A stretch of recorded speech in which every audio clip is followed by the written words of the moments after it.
Alhaji wato Umar M Sharif.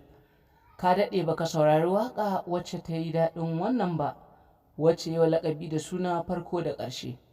Daga jin takenta tun daga farko za ka gane cewa kiɗan ba na nan ba ne, kiɗa ne mai armashi wanda aka saka waƙoƙi a wanda aka sawa wato kiɗa na irin na afrobeat da kuma na gargajiya. Domin wannan kiɗan kana jin shi kasan na ƙetare ne, domin ƙayataccen kiɗa ne, kuma kiɗan an tsaya an tsara sa na musamman, an kwaikwayi salon yadda waƙoƙin indiya suke. Saboda haka ba ma sai na gaya maka irin kiɗan waƙar indiya ba ne, amma wani shahararren mawaƙi shi ne ya tsara wannan kiɗa da hannunsa. Saboda haka wannan abu gaskiya abin al'ajabi ne, domin wannan mawaƙi ya kasance yana yin kiɗa kuma sannan yana yin waƙa, kai yana ma yin fina-finai irin na Hausa, domin yana ɗaya daga cikin manya-manyan wato aktawan da ake alfahari da su a masana'antar Kannywood, domin irin salonsu na musamman ne, sukan iya fitowa a kowanne irin yanayi, na talaka ko kuma na masu kuɗi.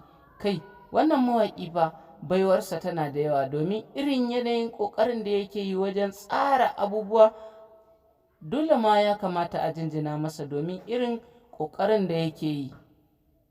Kada ku manta, idan wannan shine farkon kasancewarku a tashar mu, ku dole ku danna mana subscribing, sannan ku danna alaman ƙararrawa, wato yanda da zarar mun ɗora manhajar mu za ta iske ku a duk inda kuke a faɗin Najeriya da sauran ƙasashe baki ɗaya. Farko da ƙarshe waƙa ce ta musamman wacce aka yi mata ado na musamman.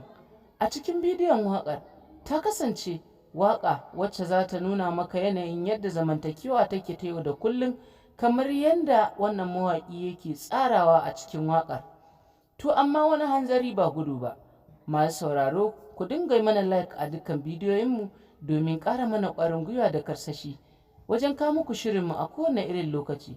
Sannan ku dinga mana sharing domin tabbatar mana da cewar ana tare. Kada ku manta ku dinga aje mana comment domin sanin ra'ayinku game da wannan tasha ta mai albarka. Subscribing and sharing yana ƙara mana ƙwarin gwiwa wajen kawo muku ayyuka a kowane irin lokaci.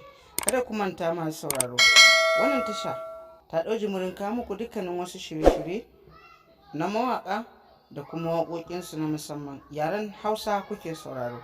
A huta lafiya, tare da fatan Allah ya sada mu da alkhairinsa. Amin summa amin. A huta lafiya.